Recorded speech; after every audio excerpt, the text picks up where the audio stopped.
Good morning and welcome to Lighting the Candle, a world that works.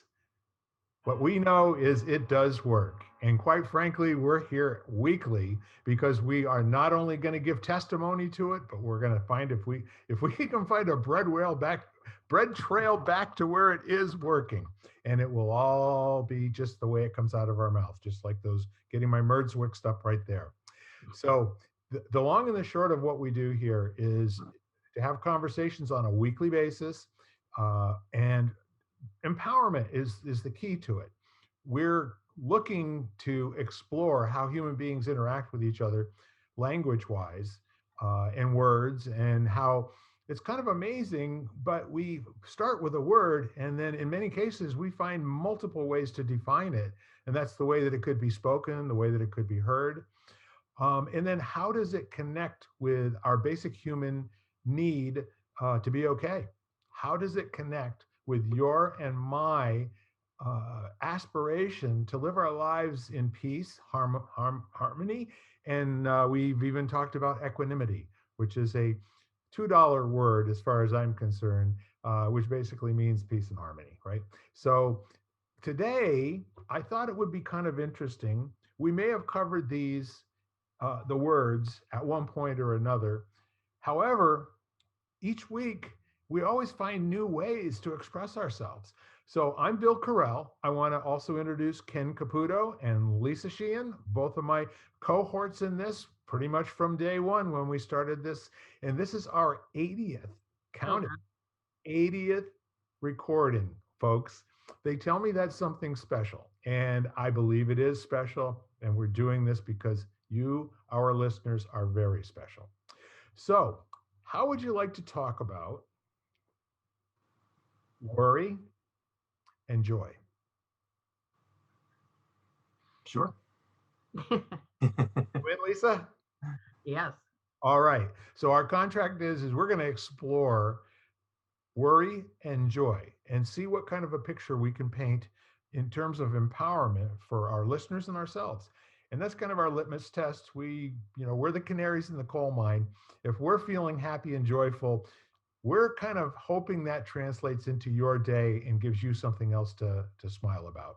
And as my good friend Mike Sexton says, gives you a little more pep in your step. So with that said, let me turn it over to my cohort, Lisa Sheehan, and let's hear what you have to say on the subject of worry and joy. Well, worry, I've heard people refer to it as worry is um, reflecting on and trying to change the past, and anxiety is looking at the future. So joy is actually in the middle of those two in the present moment. So, I mean, that's basically that's how I've been perceiving it lately. I've been also taking a refresher course on MBSR, which is a mindfulness-based stress reduction. And mindfulness is, of course, about being in the present moment all the time. So, Sure. and discovering how to live in that moment. So if you're in the present moment, you don't have worry about the past. You're not anxious about the future. So, I mean, I think that's simply put, joy is a better place to be. It almost sounds like you're saying you can either be present or not. Yes. Those are the two Well, alternatives. Whatever you're right. paying attention to that's not present is either in the past or in the future. Right. Or is leading to something that you worry or are anxious about so often, because the human mind likes to go into the grooves that have been set for so long, into the negative and what Sure. could go wrong instead of living in the moment kind of thing. Ken, what's your take at the worry and joy conversation? I, I think they're healthy parts of the human condition when they're in balance. And I totally agree with Lisa as far as, where your orientation is, but I mean, worry is healthy. If you're running towards a cliff and falling off of it is in your near future, that sense of worry is a signal that you should probably respond to. And I think, where we struggle is we start to worry about things that might or could happen, and it starts compounding and it consumes us. And the same thing, the way I heard it was, if you're too past oriented, it can lead towards depression, and too future oriented leads towards anxiety. And joy is something you experience in the present moment. However, if you're completely present moment, how do you know where you're moving? I mean, like, if all you're experiencing is joy, you could become blind to things that maybe you should be worrying about, or things, like you fell off a cliff once before and you didn't die. So reflecting on the fact that that happened in your past so that you don't repeat it in the future could be good for you as well, So it just seems like the balance is the important thing. Absolutely. And that brings to mind an old t-shirt that I used to have. And it had this guy that was beating himself in the head with a hammer, and it said, "Ignorance is bliss, and I refuse to be made unhappy." So the kind of neat part of what we're talking about here, there's an awareness element, I say, in what both of you have said. So the being present to your surroundings and being present to the need to be appropriate to your surroundings may or may not show up as worry. And I'll tell you what, it would be a little bit different for a 5-year-old, feeling around in the dark, or say James Bond. You know what I'm saying? So there might be a lot of worry, from the 5-year-old who believes that anything and everything can happen in the dark, and James Bond, who believes that darkness is his friend. It's where he gets stuff done, So the neat part of it is how many people during the course of their week would stop and think about the two, terms that we've brought up this morning. I don't think I've thought about worry and joy in the same sentence pretty much before. And the reason that I brought it about was, I'm wondering if in the present moment, as Lisa said, that joy is being present to something that might almost be indescribable. It's not like you can put joy into words, and people struggle to do that, I've noticed, when they're ridiculously, wildly happy over something that just happened. And now they're talking about that moment, the joy's gone.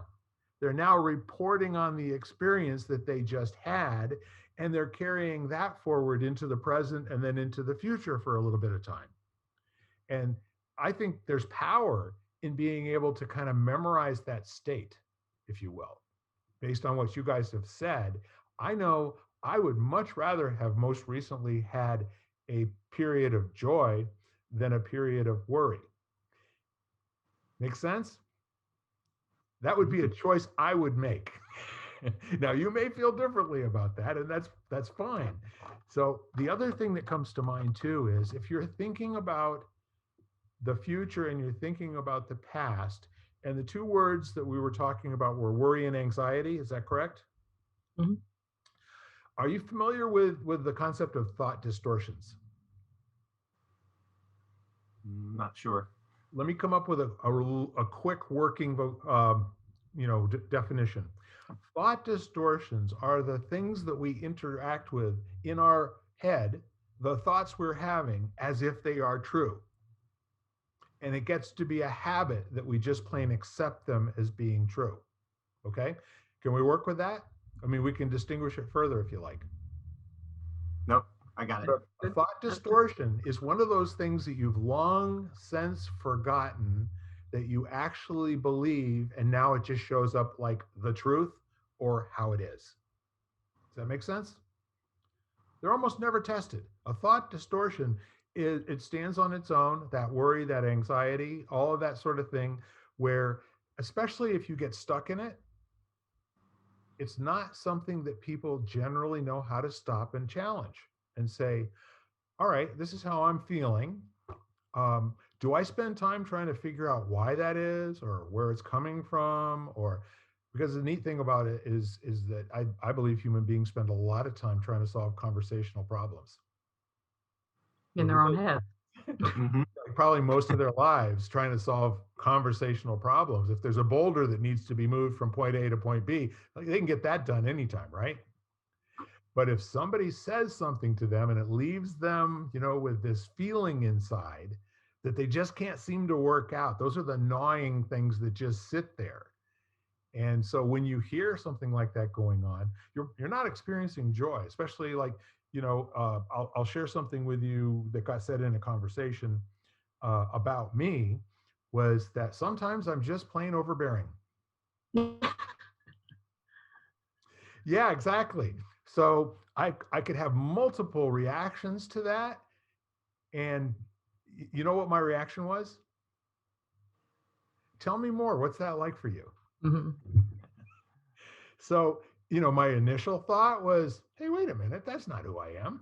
But then I thought, I could change my relationship to what I heard and get more information and get more verification and use the now to increase relationship, as opposed to walking away with something that's on my mind that's conversational. It will never get solved until I make the next sentence, which is to invite somebody to express it more clearly in terms of how they're feeling. So the moment of having, the worry from the past or the anxiety in the future, and I'm going to just stipulate that that's probably how it is, that if we were to look up and do a lot of research, and that's kind of the human condition, that a lot of it is based on suffering. Mm-hmm. Almost all of which is made up. Self-inflicted. Right. And so this term attachment. Yeah, this term thought distortion is very powerful. If you ever hear a thought in your head and it's not saying something good about you, the listener, you might want to challenge that. And you might want to see if you can not reframe it, but replace it with a new thought. Mm-hmm. So I said a lot right there. And that's kind of, the feeling that I am left with. If people can get training in a moment to have something occur like, well, gee, that shouldn't be. And now all of a sudden, and the shouldn't be is coming from either I like this conversation, so give me room to practice with it. The worry of the past or the anxiety of the future, as opposed to being in the conversation right now and pursuing that and pursuing joy. Understanding that feeling where two people are not communicating and then suddenly they are. You know how that makes you feel in your solar plexus and in your belly? When two people, you need to stop talking because you get it. And the neat part is that's kind of like a feeling of joy. Did you feel that? Maybe just a little tiny bit? Yeah. Yep. So it just occurs to me, since we're always inventing this conversation, we do it whenever we get together and we record.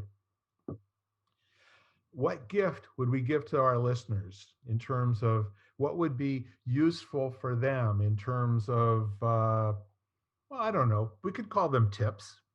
Everybody's always looking for some kind of formula, or, if when this happens, do that. And of course, it drives them nuts when it doesn't work. But, so if you're in a position where you're feeling worry or anxiety, what if you have a choice?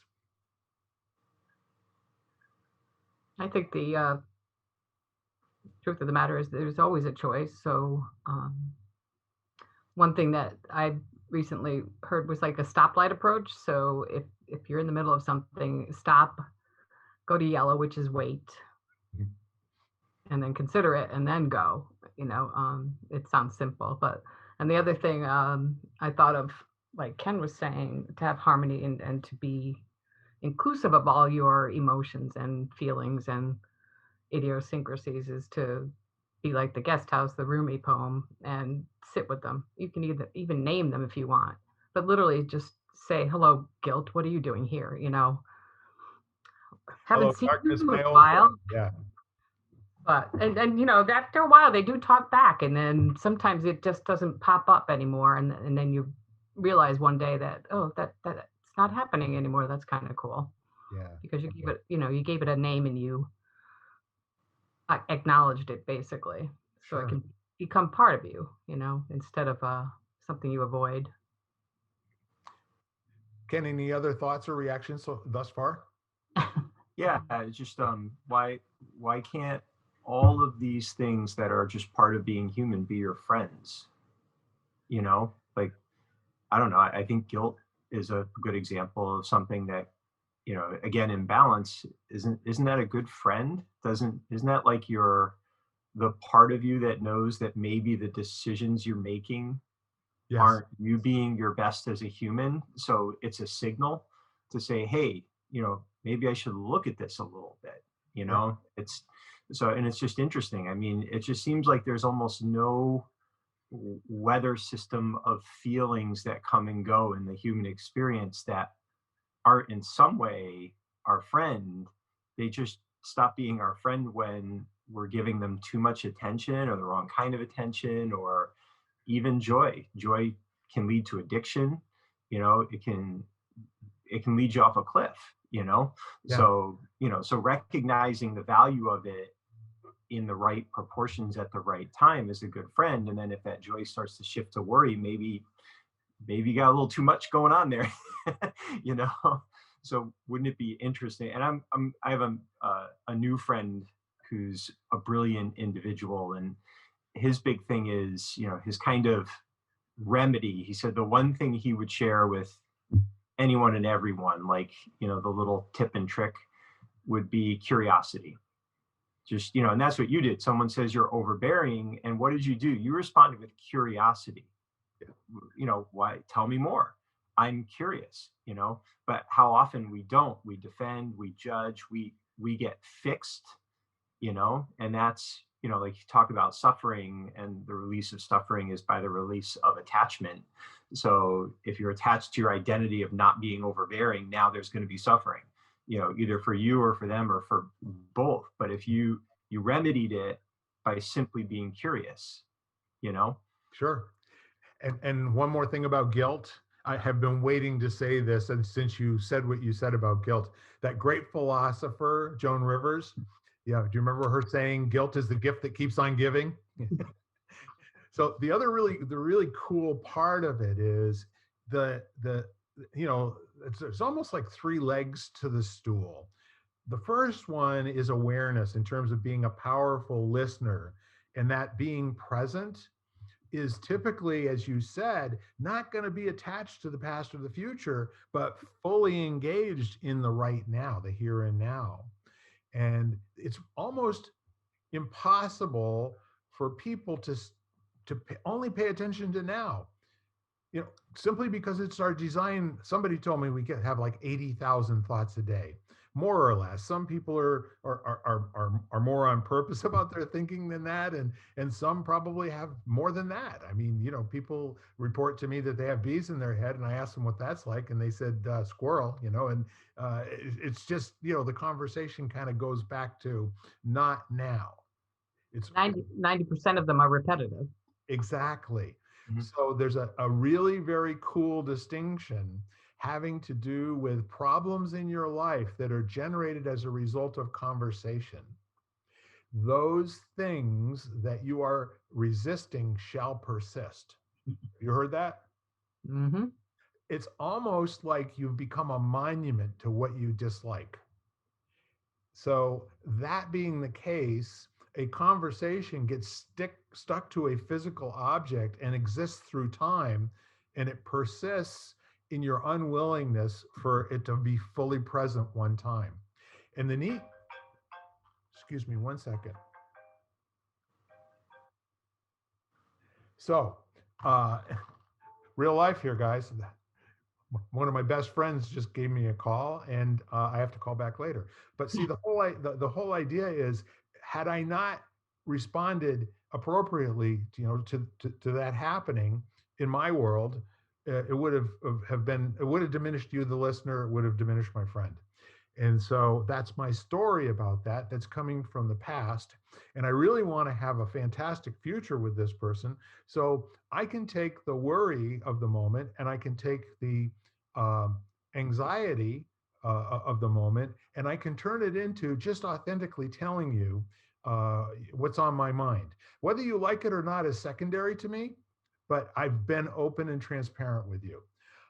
I saw this demonstrated. I don't know if either one of you guys are watching the Ted Lasso series. If you Oh, aren't, it's wonderful. oh my God.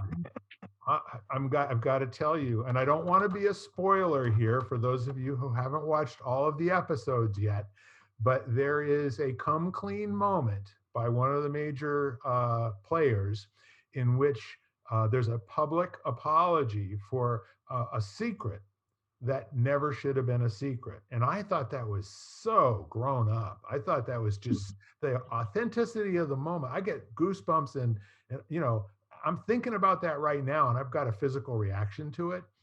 The authenticity of that deepest, darkest thing that you think that your public will not accept in you, and then to take away and disarm all of its negative energy just simply by saying, I kept it from you. You're my stakeholders. You're my homies and my partners, and you're my team. And I shouldn't have done that. And I apologize for it. And I ask for your help and support now. Was that the coolest thing ever? In terms of modeling something that is so against what our culture teaches us, right?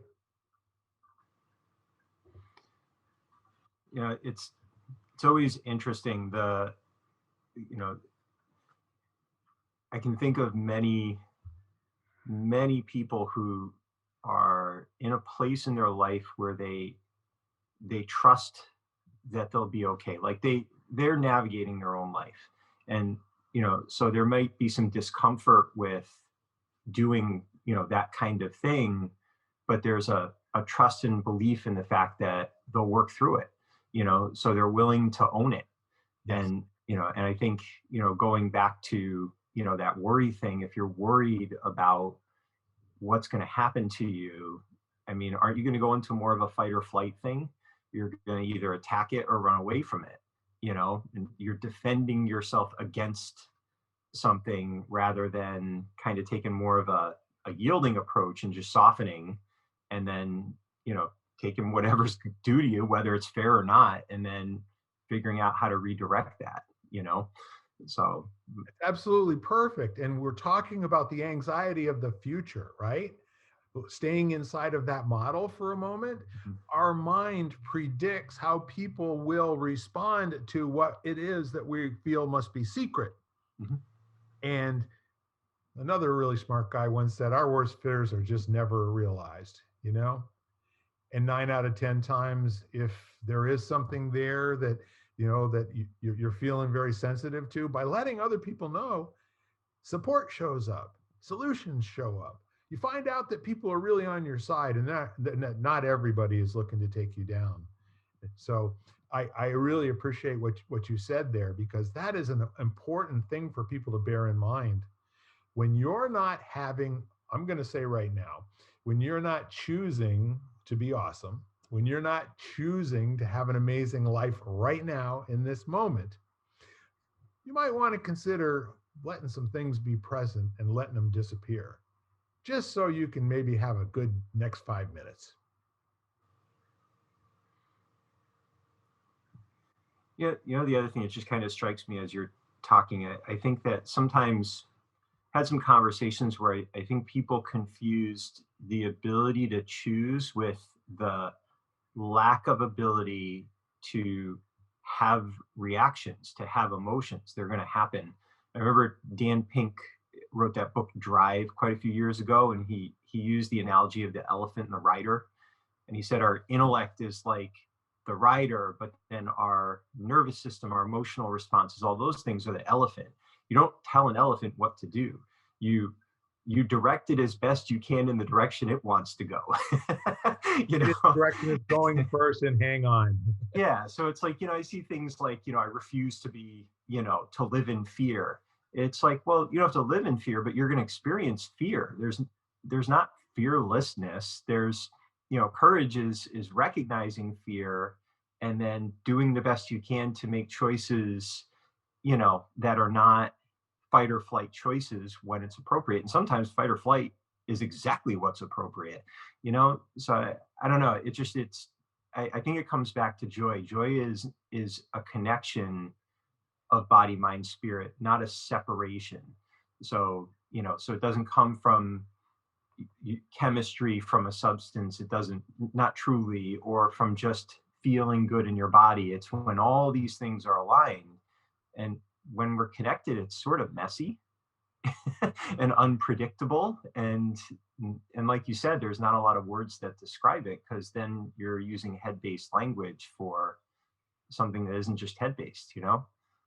Yeah, emotions, we do our best to approximate in language, but until it's been worked through in a present conversation with somebody who's an expert at the other side of just really teasing it out with you, stays there for some reason. That's why psychologists and psychiatrists have the same clients for, I don't know, 700 years, right?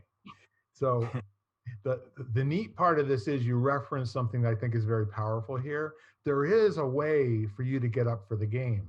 What they always say, the practice period is getting ready to go into the ring. And as Mike Tyson said, everybody has a plan until they get a punch in the face, right? However, most people, and again, you brought up the elephant and the rider. This can be translated not only into a bankrupt behavior that you use over and over again in terms of winning arguments or that sort of thing. It also can have to do with addiction. It can have to do with people that overeat and feel powerless to make a choice to do something else. That elephant just rampaging, until you at least can start with that image in your head.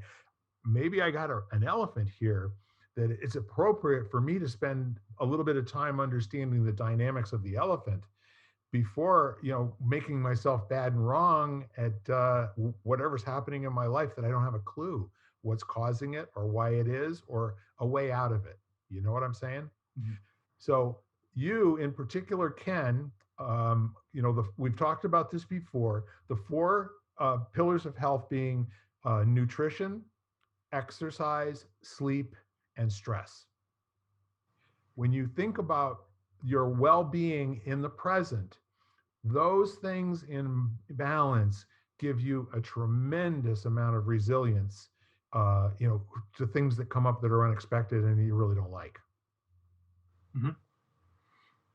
Yeah, yeah, and I like the I continue to use the Quester's Way, 5 practices, which move, think, connect, fuel, empower. And it's interesting, like I track and pay attention to sleep, but I don't try to sleep better. I exercise well. I eat in a way that's comfortable and healthy. I do things that are stimulating to the brain, empowers that present moment, breath, meditation, prayer, whatever, and then feel, surround myself with relationships outside and inside that add value. And when you do those things a little bit every day, you sleep great.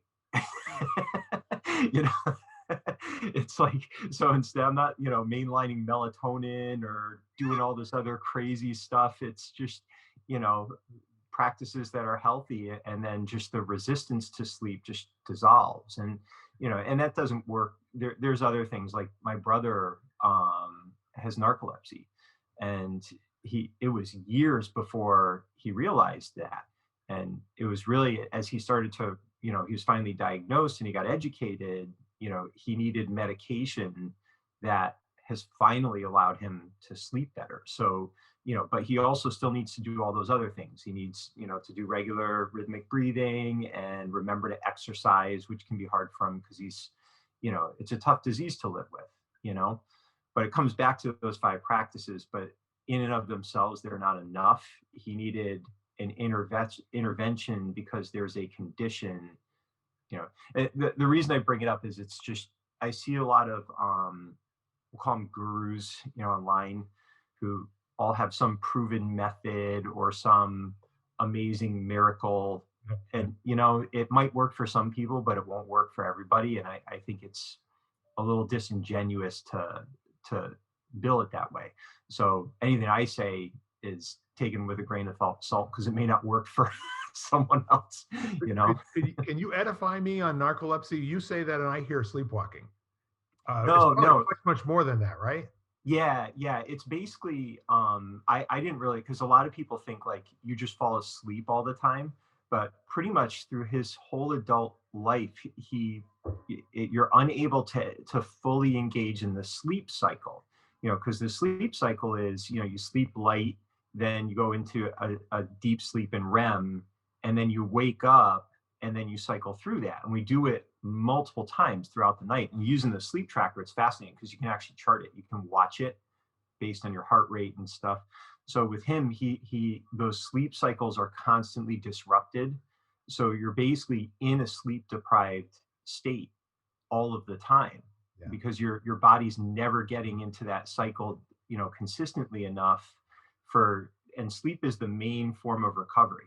Like, I mean, that is what heals us more than anything else.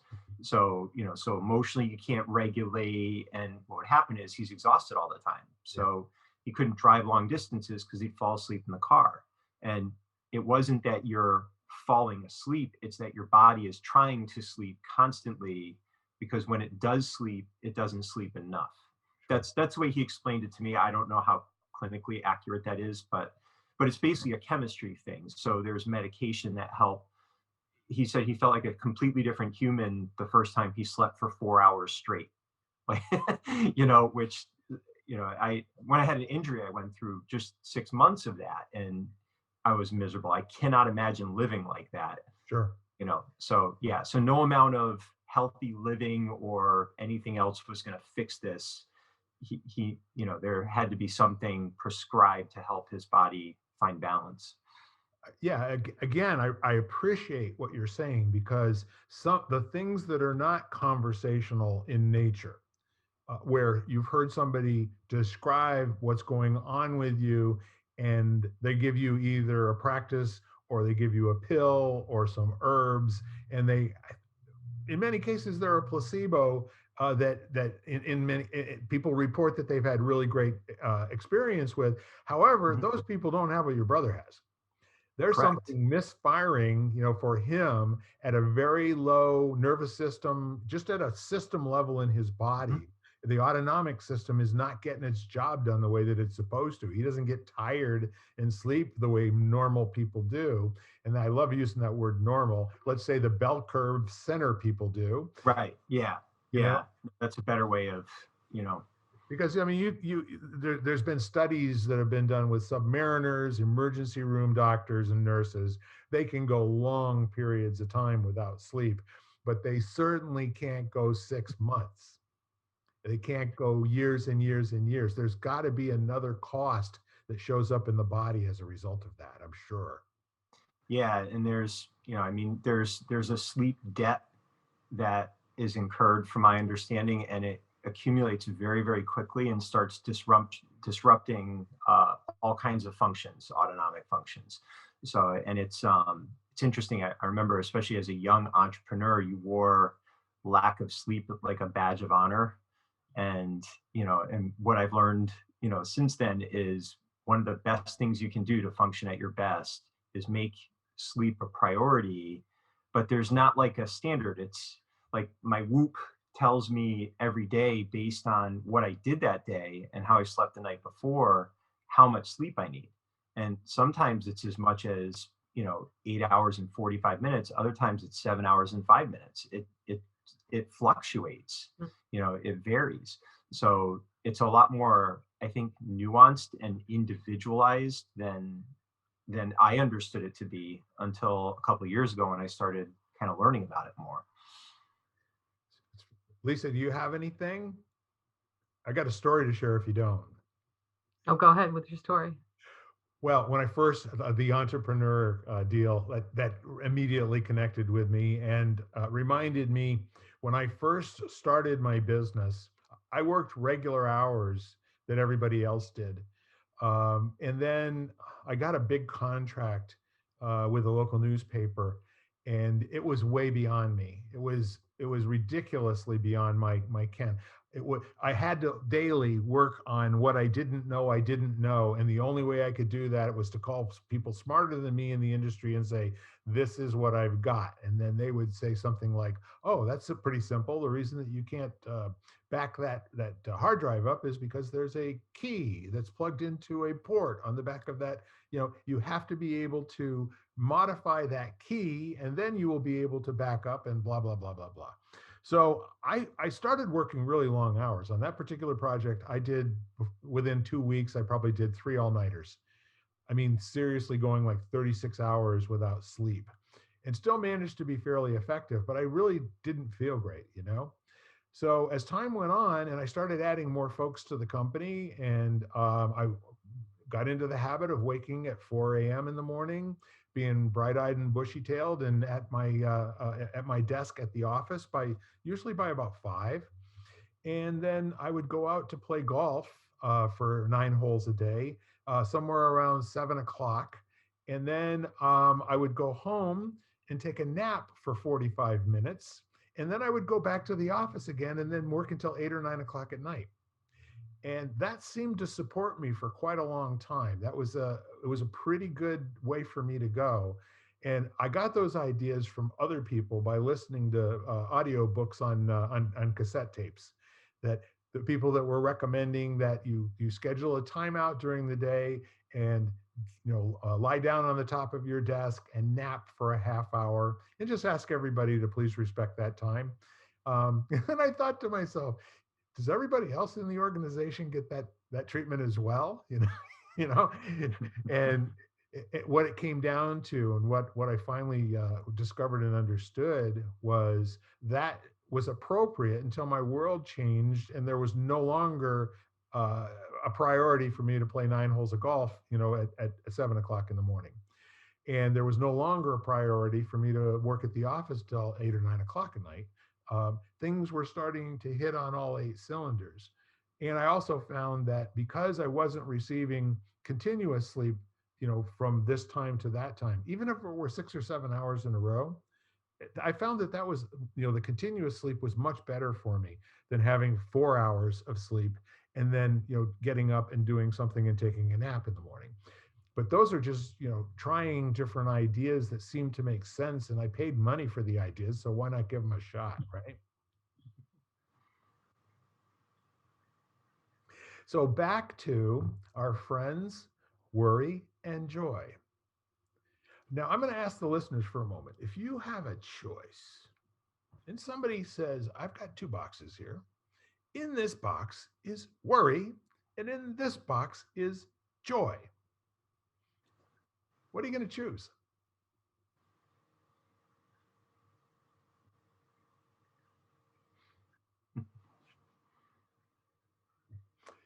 It is a funny question, isn't it? Yeah. Isn't it rare that we get an opportunity to choose one or the other?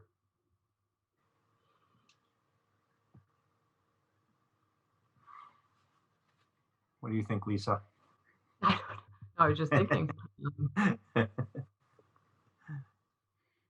Yeah, I don't think it's the choice between the two always. Right. There's a multitude of choices in every moment. And I was thinking about Ken and the elephant before, and all I could see was a bunch of baby elephants, because you're creating them as you're going along with things that you just didn't do that day, or therefore the anxiety of the future comes in, because I do that to myself. And then I kind of just decided from that it's easier to do those things that might cause you those anxieties than to ignore them one more day.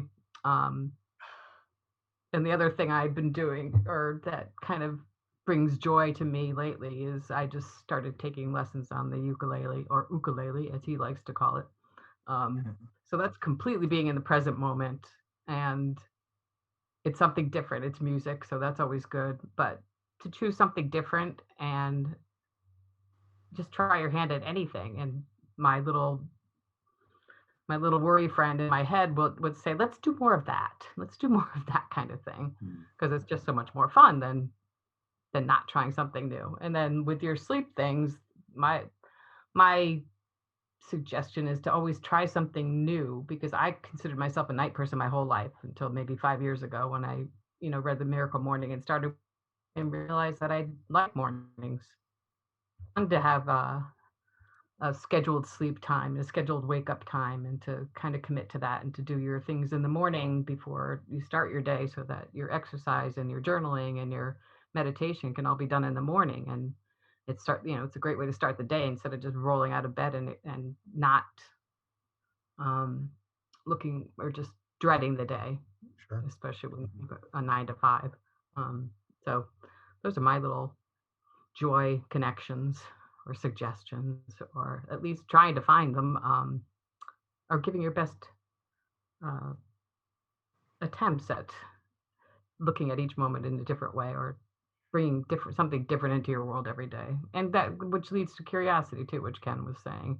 I'm curious how this would be in my life, and that kind of So approach.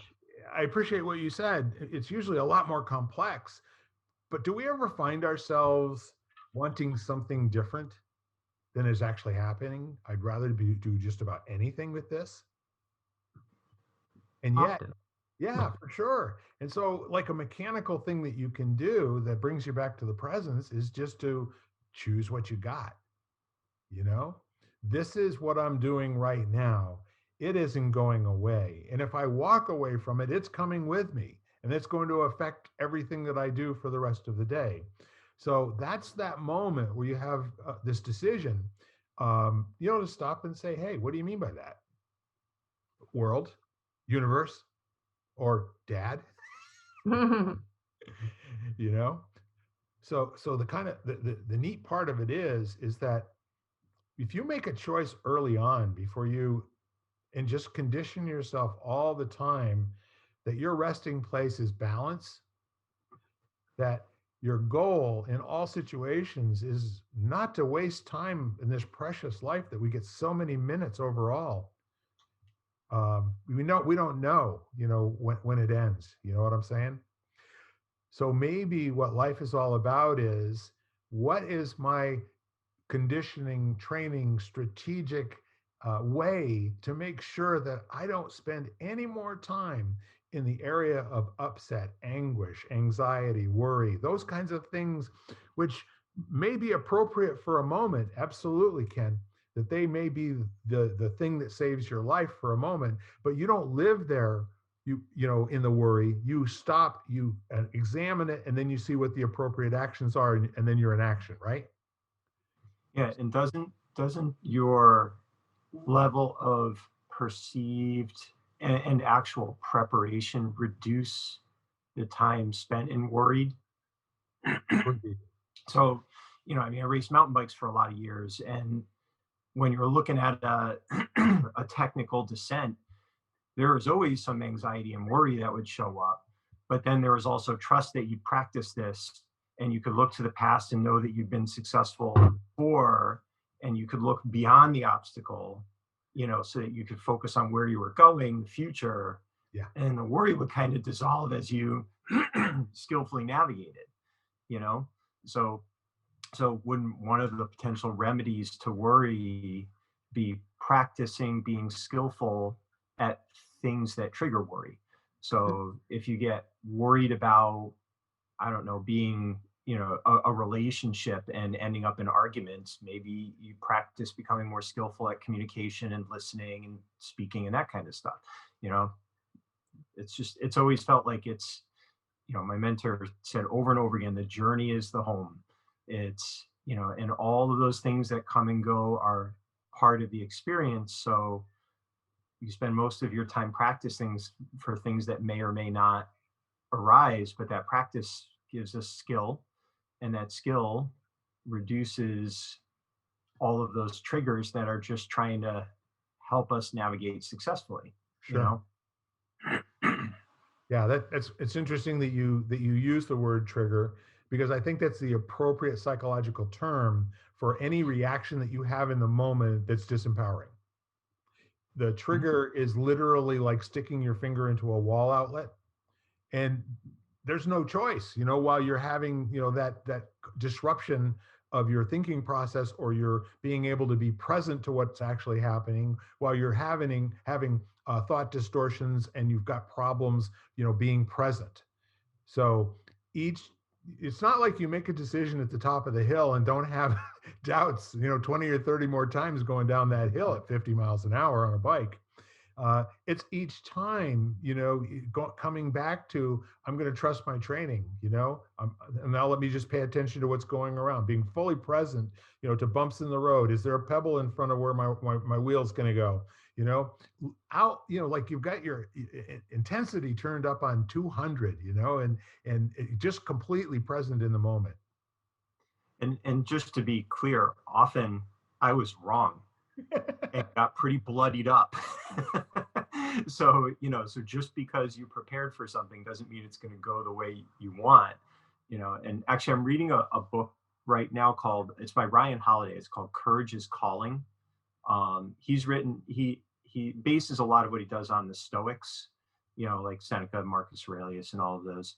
But there are two quotes that came out of it that I think are kind of relevant to this. And one was, how could you possibly trust yourself if you've not been through harder things than this?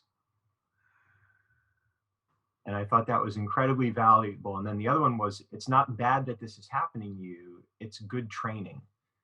And I think a lot of times the worry, I don't know, I've had, at various points, I think we've all had happen to us what feels like the worst possible thing that could happen to us in our lives. And on the other side of it, it actually wasn't that bad. Like the worry reduces. So it's just kind of an interesting perspective, recognizing that worry, recognizing that things may not go the way you want. And there's value in that as well. There can be joy in that, Yeah, there's a pervasive nature to avoiding that thing that you must do. Mm-hmm. My friend used to call it, the lessons of life will keep presenting themselves to you until you learn them. Yep. Right. And then the next sentence or the next chapter was that age-old quote that says, "The truth shall set you free, and first it shall piss you off." So the neat part of all of that is that if you have a kind of a cavalier attitude about what's going on right now, and being totally open to quickly get back to where you were in the conversation, your curiosity and your attention, and what's in it for me, what is this life all about? Where am I going? Who are you? I know I've been waking up to you next to you for 45 years, but who are you today? That sort of thing. It sounds crackpotish, but I'm going to tell you what, the eyes of a child can teach all of us a whole world. And that's why, when I think about your mentor, and I've been a brief mentee of his as well, and Celia's smiling eyes, that to embrace the world, and create the world with an attitude that is much stronger and more pervasive, and has everything to do with love, and has everything to do with sending out a ping and getting a ping back that's in kind. When you do, it's absolutely gorgeous. And when you don't, keep doing it, The whole notion of communicating with human beings through your eyes. This is really important. I mean, and very, very timely, given the masks and everything. You know what I mean? So here we are. What else can we say about the health aspects of worry and anxiety?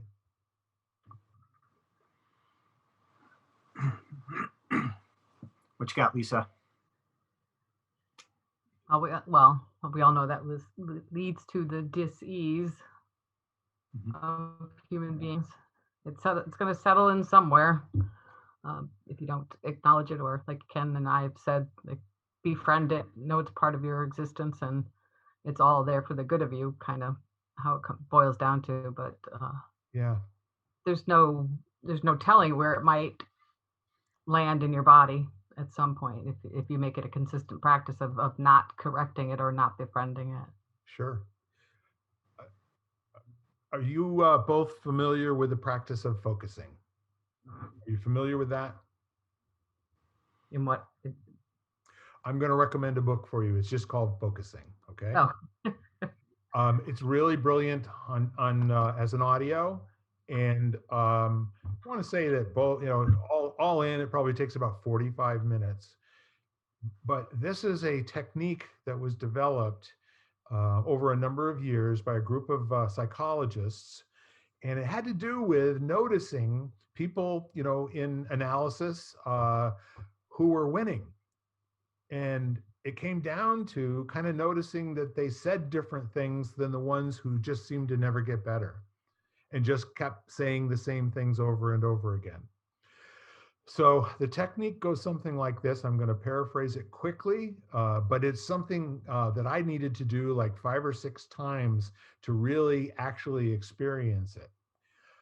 And it has to do with getting into a quiet posture, possibly lying down in the middle of a quiet bedroom on your bed, closing your eyes, getting into a comfortable, relaxed state, and then just being quiet for a while, 2, 3, 5 minutes.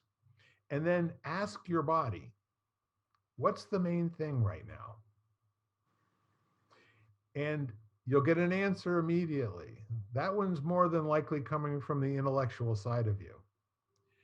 And so you kind of hang with that for a while. And then at some point, you'll get a response that isn't the first 3 or 4 messages. You'll get something that starts to make more sense from a body standpoint. And how this works is that at some point, you're releasing, as Lisa mentioned before, those things that are troubling you, that you carry around with you, they always show up in your body.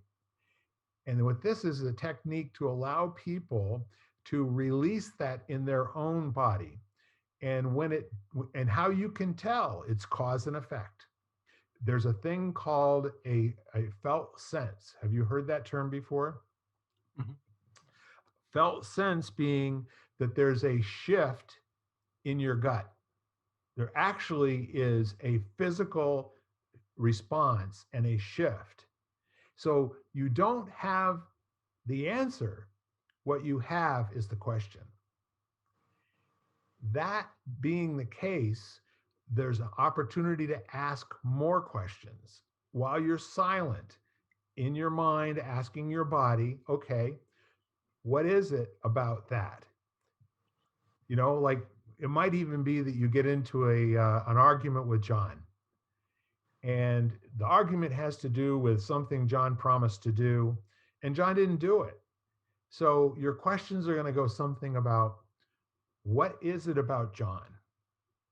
And you keep it very general, like, what is it about all of it about John? Like when you think of a person, you don't think about what they look like. You don't think about, how tall they are or how many pounds they weigh or the color of their hair. You think about the sensation that you get in your body thinking about John, right? So now you're kind of speaking the language of your body. And at some point, it's time to wake up, not grind away at it, and to really kind of appreciate and to thank your body for this frank conversation. But the payoff when it happens, and don't be afraid if it doesn't happen for a while. I recommend that everybody do this at least 10 times in a month and get yourself to, if nothing else, you're going to wake up, and sit up refreshed and full of energy again, whether you actually get your body to tell you what's on its mind, but you won't have to spend the rest of your day carrying that thought distortion around, having it upset you. Make sense? Mhm.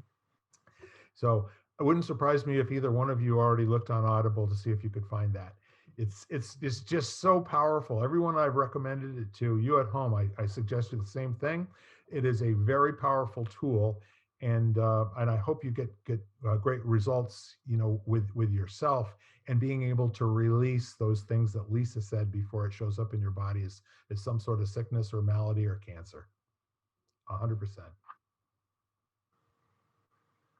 I just want to say, because I know, well, human beings in our generations got so far away from identifying and listening to their body that they're not used to it anymore. So I think taking that practice, at least starting it, and to a lot of people, it's going to sound a little woo woo and a little weird to listen to your body and talk back to yourself, but it does work. And if you just give it a chance, it's, you can find, I'm sure you can find YouTubes that'll help you even into a deep guided meditation into that kind of thing. And it's a practice that's recommended by a lot of different different practices. Well, that's the same word, but it's part of a lot of different, what do you want to call it? Disciplines. Disciplines. There you go. Agreed. Breathing, meditating, getting to in touch with your body. I literally, I mentioned the ukulele, but we were all just practicing, and he does it in a mindful kind of way, and all of a sudden he goes, all right, and everybody drop your shoulders, and nobody realized they had their shoulders up. It's like, so just to get in touch with your body and that sort of, but just to relax, like Bill said. But it's just beneficial. There's no harm to come from you paying attention and going, resting into your own body and listening and getting responses.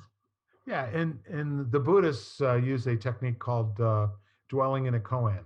And if you know what a koan is, it's a thought-provoking question that allows you to get lost in the thinking about it and give up your natural bent towards solving it and getting an answer. Is that well said, Lisa? Yes.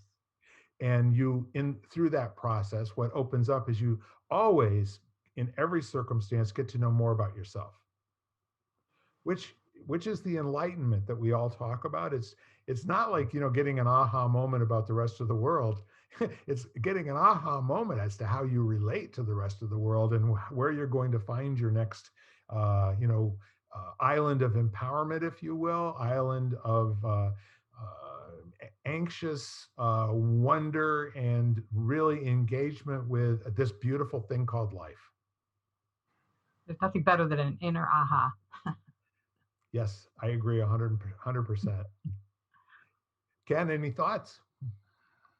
Oh, well, it's just that what you're talking about as an athlete, you absolutely tune in that way, because you're constantly assessing your state of readiness and what intensity you should bring, and do you have an injury, or is there something that could become an injury? So you really do learn to tune in, and you start to trust that. And now there's so much technology that can refine and support that. Like, Right.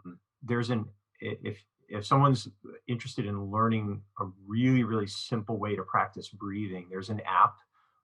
It's called HRV4, the number 4 biofeedback. And basically what it does is you follow a little thing and you breathe with your finger over the camera lens on your phone. And it actually scores you based on how well it's tracking your heart rate variability, your resting heart rate, all that kind of stuff. And it's helping you create that connection that you're talking about right now. Yes. And it's an app, and it is just so simple. And over time, you can literally watch yourself improve. And the score isn't even really relevant. They say the score is just so that you can, follow your own trend line, your own journey of getting more, connected. Yes. So it's a cool, simple act. Costs a couple bucks. And it can be very helpful for that kind of thing. Yeah. Yes, and the fitness app on your phone, when connected to an Apple Watch, you have the ability to choose physical workouts, stair climbing, walking indoors, walking outdoors. But the two that I really appreciate, which are the ones that I utilize to sit down and slow my mind and breathing and all that sort of thing, the two are the mindfulness workout and the breathing workout. Now, if you haven't done those yet, they are very, very, for me, they're very special. Yeah, they're cool. It's a decision to take this part of my day and not make it useful, but make it powerful.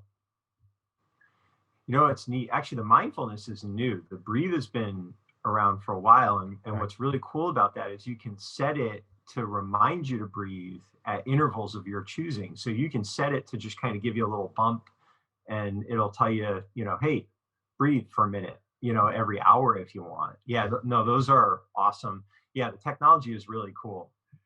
And the other thing that's really kind of remarkable to me, the studying I've been doing of late, you do not have to have hours of time to meditate during the course of the week.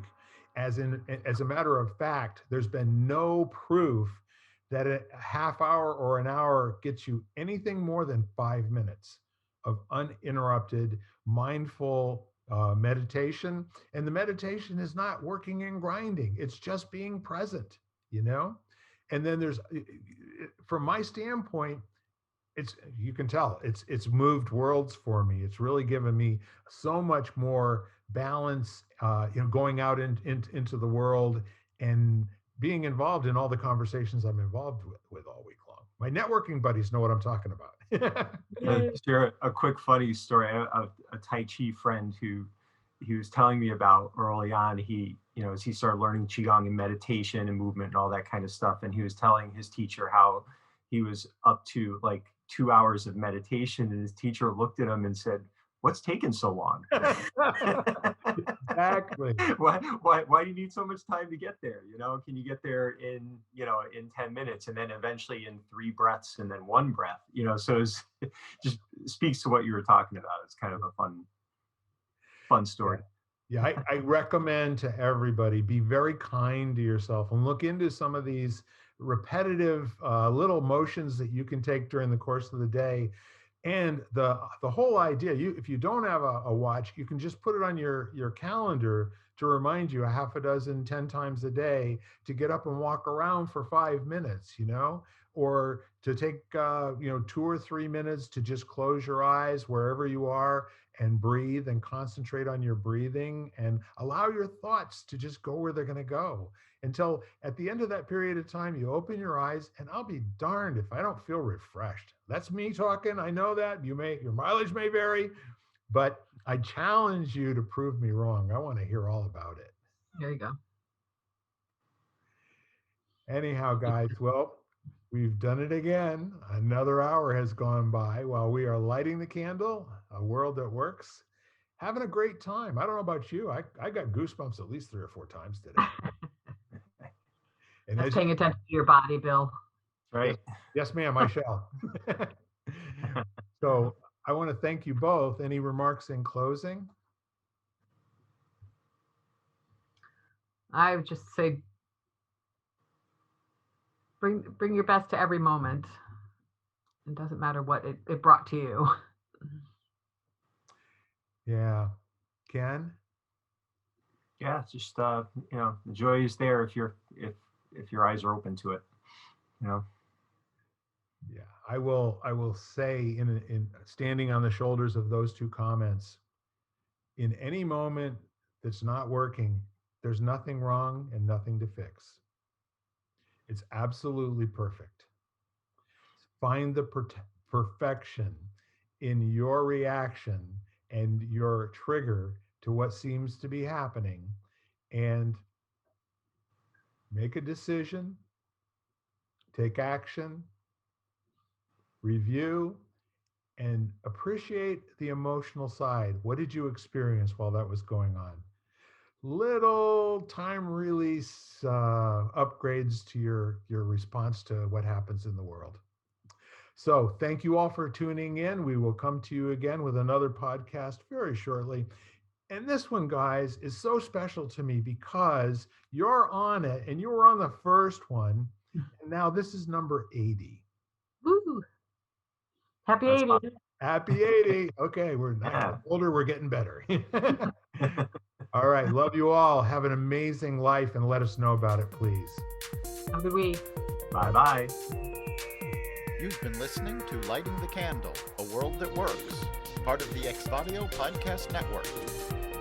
You can hear us at exvadio.com/podcasts, Apple Podcasts app, Google Play, Spotify, iHeartRadio, Stitcher, and wherever you find podcasts.